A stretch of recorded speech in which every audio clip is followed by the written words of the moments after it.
I came back from my business trip earlier than expected. I didn't tell anyone I was returning. I wanted to surprise Miguel. When I arrived on our street, I saw several cars parked in front of our house. The garden was decorated with blue and pink balloons. A banner read, "Welcome, our little miracle." I parked my car a street away and walked over. The door was slightly open. Music and laughter spilled from inside. When I stepped in, I froze. In the middle of the living room, Carmen, my best friend, was visibly 6 months pregnant. My mother-in-law, Rosa, was gently stroking her belly while my mother served drinks. Gifts were stacked on a decorated table. "So, is the nursery ready?" my Aunt Elena asked. "Almost," Carmen replied. Miguel insisted on painting it himself. He's been working on it every weekend. At that moment, my husband walked in, carrying more drinks. He approached Carmen and hugged her from behind, placing his hands on her belly. "We just need to set up the crib. We picked it out together last week." I watched as my mother stiffened upon seeing me. She quickly walked over. "Anna, we weren't expecting you today," she whispered, grabbing my arm. "Let's go outside. We need to talk." I pulled away from her grasp. "Talk about what? About how my husband got my best friend pregnant while I was working in another country?" Chatter in the room died down. Carmen was the first to notice me. Her face turned pale. Miguel stood frozen, his hands still on her belly. "Anna," he began. "Don't you dare." I cut him off. "How long have you been cheating on me?" No one answered. My father, standing in a corner, couldn't even look me in the eye. "I can explain," Carmen said, taking a step forward. "We didn't want you to find out like this." "Oh? And how were you planning to tell me? After the baby was born, or when they turned 18? My mother-in-law stepped in. "Anna, please, think about the baby. Carmen doesn't need this stress in her condition." "Her condition?" I let out a humorless laugh. "The same condition I was. In 2 years ago when I lost my baby. Where was your concern then, Rosa?" The silence that followed was deafening. My mother tried again. "Honey, I know this is difficult." "Difficult for whom?" "For me, who worked nonstop for 9 months while my husband was sleeping with my best friend. Or for all of you who had to." "Keep up the charade." Miguel finally stepped away from Carmen. "Anna, can we talk privately? Don't make a scene." "A scene?" "No, Miguel. A scene would be telling everyone how you convinced me to take that overseas job. How you said we needed the money to start our family." I turned to Carmen. "Did he tell you that? Or did he say he was lonely and abandoned while his cruel wife chased her career?" Carmen started crying. "It wasn't like that. We didn't plan this." "Of course not. I suppose you just tripped and fell pregnant by my husband. These things happen, right?" The guests began shifting uncomfortably. Some grabbed their bags ready to leave. My father finally spoke up. "Anna, calm down. You're upset." "Upset? No, Dad. I'm perfectly calm. In fact, I'm grateful." My mother frowned, confused. "Grateful?" "Yes, because now I see everyone for who they really are. My husband, the liar. My best friend, the traitor. And my family, the cowards who chose to protect this lie instead of me." I walked over to the gift table and grabbed one at random. "This one's yours, Mom. You bought a nice gift for your son-in-law's mistress's baby." "Anna, please," my mother pleaded. I tore the wrapping paper open. It was a white baby outfit with blue details. "How thoughtful. I hope you kept the receipt." Miguel stepped forward, trying to take the gift from my hands. "Enough, Anna. You're making a fool of yourself." "Making a fool of myself?" "No, Miguel. You did that all on your own, getting my best friend pregnant while I was paying all the bills." My mother-in-law stood up, outraged. "This is too much. Miguel was just looking for the happiness you couldn't give him. Always busy, always working." "You're right, Rosa. I was too busy working to pay the mortgage on the house where your son was sleeping with my friend." I looked around the room. Every familiar face now looked like that of a stranger. "You know what? You can keep the house, the furniture, the gifts. But Miguel, I suggest you get a good job because you won't have access to my money anymore." "What are you talking about?" he asked, turning pale. "I'm talking about how, while I was overseas, I wasn't just working. I was also consulting a lawyer. I have proof of every penny I spent on this house, on you, on our marriage." I walked out of that house without looking back. My hands were shaking. My breathing was erratic, but I refused to break down in front of them. They didn't deserve to see my tears. I walked away, ignoring the curious stares from the neighbors, who had probably heard every word of the scene that had just unfolded. I got into my car and slammed the door shut. My hands gripped the steering wheel so tightly that my fingers turned white. My vision was blurred, but I refused to cry. I started the engine and just drove. No destination, no direction, just getting away from that nightmare. My phone was flooded with messages, missed calls from my mother, texts from Miguel, even Carmen. "Please, Anna, we need to talk. This wasn't supposed to happen this way. You don't understand the whole situation." Oh, I understood. I understood perfectly. I understood that while I was working to support my home, my family, my marriage, they were together. I understood that every time Miguel called me saying he missed me, it was a blatant lie. I understood that every time Carmen said she was busy and couldn't talk, it was because she was busy with him. A bitter taste filled my mouth. Disgust. Disgust at myself for not seeing it sooner. After driving for a while, I pulled into the parking lot of a random hotel. I needed a place to breathe. I wasn't going back to that house that now stood as a monument to my humiliation. I walked to the front desk and booked a room for a few days. The receptionist gave me a strange look, probably because of my disheveled appearance, but handed me the key without asking questions. The moment I stepped inside the room, I locked the door and collapsed onto the bed. Only then did the weight of everything crush me. I curled up, hugging myself, and let the tears fall.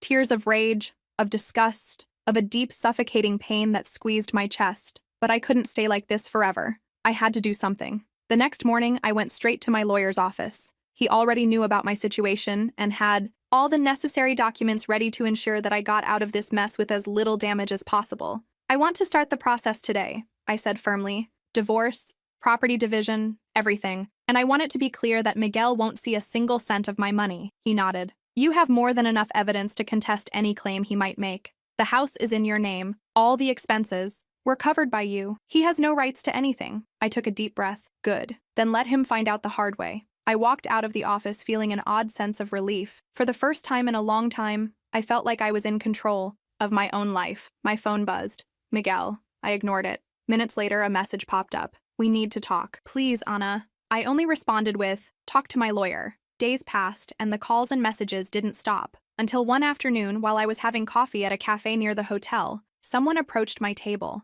Miguel. He looked awful. Deep. Eye bags, messy hair, but I felt no sympathy. Ana, please. He sat across from me without being invited. I didn't want you to find out like that. I crossed my arms. Oh, but how did you want me to find out? With an invitation to the baby shower? He ran a hand over his face, exhausted. This isn't how I wanted things to happen. I made a mistake. A mistake? Getting my best friend pregnant was a mistake? No, Miguel. It was a choice. You chose to sleep with her. You chose to lie to me. You chose to let everyone cover for you. He lowered his head. I was lonely, Ana. You were never here. You were always traveling, always busy with work. I let out a bitter laugh. And why was I busy, Miguel? Because I was the one paying for our damn house. While you sat at home doing nothing. He said nothing. You want to know the most ironic part? I continued. I took that job because I thought we were building something together. I made sacrifices, thinking it was for a greater good. But while I was working myself to exhaustion, you were screwing my best friend. He looked at me, desperate.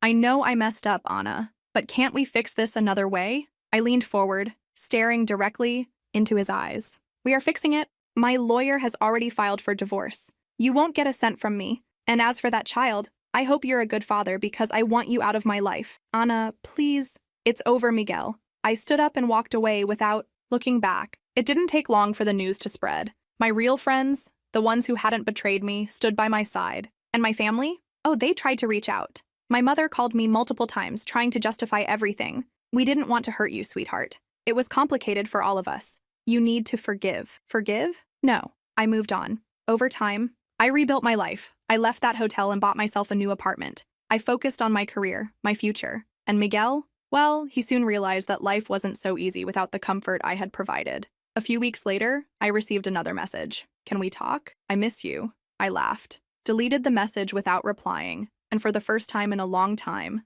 I felt free. When I finally received confirmation that Miguel had been officially served with the divorce papers, I knew his real nightmare was just beginning. He tried to contact me in every way possible. He called me dozens of times a day, sent endless messages, even showed up at places he knew I frequented. But I didn't answer. I didn't give him a chance. I refused to let him manipulate me. One night, as I was returning to my apartment, I found my mother waiting outside. Ana, we need to talk. I rolled my eyes. I already knew exactly what this was about. We have nothing to talk about. Miguel is desperate. You're taking everything from him, she said, outraged, as if I were the villain in this story. I crossed my arms. Oh, now he's the victim. Honey, he made a mistake, but that doesn't mean you should ruin his life. I let out a humorless laugh. He ruined my life, Mom. He cheated on me, got my best friend pregnant, and all of you covered for them. And now you have the nerve to tell me that I'm being cruel? She sighed, reaching for my hand, but I pulled away. What you're doing to him. This isn't right, Ana. Anger burned in my chest. Oh, you want to talk about what's right? Was it right for me to pay for the mortgage alone while he was screwing my best friend? Was it right that I worked my ass off while he played the perfect husband? Now he gets to deal with the consequences. She looked at me like I was a monster. He has nowhere to go. I shrugged. Not my problem. She shook her head in disbelief. I didn't raise you to be this way, Anna. And I didn't expect my own mother to take the side of a cheating bastard. I turned around and walked into my building without looking back. Days passed, and Miguel's situation only got worse. Since I was the one who had paid for everything, he was now drowning in bills. The mortgage payments were overdue, and without my money to cover them, he quickly spiraled into financial ruin. Then came the eviction. I knew it was coming. When I received confirmation that he had failed to make any payments, I made sure to personally be there to witness the moment he was forced out of my house. When I arrived, the place was in chaos. Boxes were scattered around the front yard. Miguel was arguing with the officer handling the eviction. Carmen stood beside him, clutching her pregnant belly with a panicked expression. "Anna!" he shouted when he saw me. "You can't do this!" To me, I crossed my arms, feeling a dark sense of satisfaction bloom inside me. I can and I did. This isn't fair. I lived in this house. No, I paid for this house. You were just a parasite living in it. His face turned red with frustration. "Where the hell do you expect me to go?" I shrugged. Not my problem. Carmen looked at me, as if expecting mercy. "Anna, please, please?" She actually had the nerve to look me in the eyes and say, "Please?" I took a step toward her. "Oh, so now you can say my name?" Before, it was just, "I hope she never finds out," wasn't it? She lowered her head. "It wasn't supposed to be like this. But it is. And now you and Miguel have to deal with it." Miguel ran his hands over his face, looking exhausted. "You don't have a heart." I tilted my head. "Funny, because you sure loved that heart when it was paying all your bills." He opened his mouth to argue, but shut it again. The officer approached. "Time's up. You need to vacate the property now." Miguel's expression turned to sheer panic. He looked around, realizing that he was out of options. He grabbed a box and slammed it onto the ground. "You just want to see me destroyed, don't you?" I leaned in closer, meeting his gaze without a trace of pity. "Yes." He clenched his jaw and stormed away, Carmen trailing after him.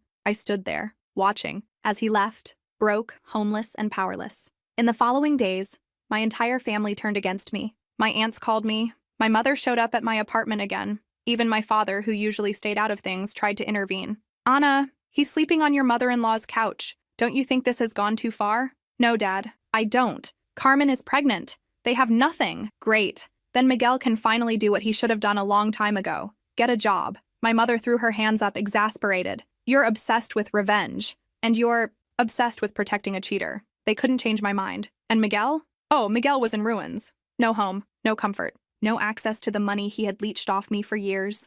I heard through some mutual friends that he had started taking odd jobs to make ends meet, but it wasn't enough. And then, the inevitable happened. Miguel showed up at my apartment. He looked miserable, thinner with dark circles under his eyes. "Anna, please, I have nothing left." I stared at him. "I know. I need help." I tilted my head, pretending to think. "Like I needed help when I found out you were cheating on me." He closed his eyes, frustrated. "I was an idiot, I know that. But I can't change the past." I crossed my arms. "No, but you sure as hell can suffer in the present." His hands clenched into fists as he swallowed his pride. "You don't have to be this cruel." "Oh, but I do. I learned from the best." And with that, I slammed the door in his face. And for the first time in years, I felt at peace. Miguel was finally experiencing what life was like without me. And me, I was finally free. Time passed, and just as I had predicted, Miguel sank even deeper. No home, no money, no comfort. He had gone from a spoiled, dependent husband to a desperate man, hopping from job to job just to keep himself afloat. And me, I moved on. I didn't feel sorry for him. In fact, every time I heard about another disaster in his life, I felt a twisted sense of satisfaction. It was a sweet taste of justice, of knowing that everything he had done to me was coming back to him. And then, I heard the best news I had received in months. Carmen filed for divorce. I found out through an acquaintance, one of the few people who still dared to talk to me after everything that had happened. She ran into me at a cafe, hesitated for a moment, then smiled slightly before dropping the bombshell. She left him. I blinked. "What?" "Carmen. She filed for divorce. And she wants alimony." The laugh escaped before I could stop it. A loud, genuine, from-the-gut laugh. "Are you serious?" I asked, still laughing. Dead serious. Miguel can't hold a stable job, and she doesn't want to be the one supporting him. Oh, the irony was delicious. Carmen, the woman who had sworn Miguel was her one true love, the one who clung to him like a parasite while I worked to pay for everything, had now done to him exactly what he did to me, left him when he was no longer useful. "And she wants alimony?" I asked, still grinning. "Yeah, she claims he promised to take care of her, and now that she has a baby, she needs financial support." I couldn't stop laughing. "Please tell me, Does Miguel even have money to pay her? My acquaintance smirked. No, and I lost it. Miguel hadn't just lost everything I had given him. Now even the woman he betrayed me for was financially screwing him over. Karma had come for him, and this time, he had no one left to leech off of. I have to see this. The following week, I made sure to accidentally show up at a place I knew Miguel still frequented. A rundown bar we used to go to, one of the only places he could still afford. He was sitting at the counter, looking like a ghost of his former self. Thinner, dark circles under his eyes, his beard unkempt, and of course a cheap beer in his hand. I walked in slowly, taking my time, and sat 2 seats away. He noticed me immediately, his face tightening. "What do you want?" he muttered, his voice rough and tired. "Nothing," I said, picking up my own drink. "Just enjoying the view." He sighed heavily. "Are you happy now?" I took a sip, savoring the moment. "Yes, very," he scoffed, shaking his head. "You think this is funny?" "Miguel, I think this is hilarious. You threw our marriage away for Carmen, and look at you now. She left you. She took whatever little you had left." He ran a hand over his face, clearly exhausted. "You don't understand." "Oh, I understand perfectly. Tell me, how did your great love fall apart so quickly?" He went quiet for a long moment before staring at his empty glass. "She said she couldn't be with someone who had nothing to offer. Funny, right? That's exactly what you said about me." He shut his eyes, his jaw tightening. "You don't get it, Anna." "Oh, but I do. You were only good enough for her when you were convenient. Now that you can't provide the comfortable life she wanted, she threw you away like garbage." He didn't argue, because he couldn't. I stood up, ready to leave. "You know what's the best part? You deserve every bit of this." And I walked out, leaving Miguel to drown in his own misery. After that day, I cut off everyone connected to my past. I distanced myself from my family, the hypocritical aunts who kept telling me to forgive, my mother, who insisted I had gone too far. I owed nothing to any of them. The only person I owed something to was myself. And so I started over. I rebuilt my life from scratch, bought myself a new apartment, just for me, sold everything that reminded me of that pathetic chapter of my life, donated some things, burned others. Miguel and Carmen were erased. Went out more, met new people, enjoyed life without carrying dead weight on my back. For the first time in years, my life was mine. And while I moved forward, Miguel kept falling apart. Months later, I heard that he had tried to appeal the divorce ruling, claiming that he deserved alimony instead. Of course, the judge laughed in his face and denied everything. I also found out that Carmen kept draining whatever tiny bit of money he had left. And me? I had never felt better. The world was finally how it should be. I was free, and Miguel was getting exactly what he deserved.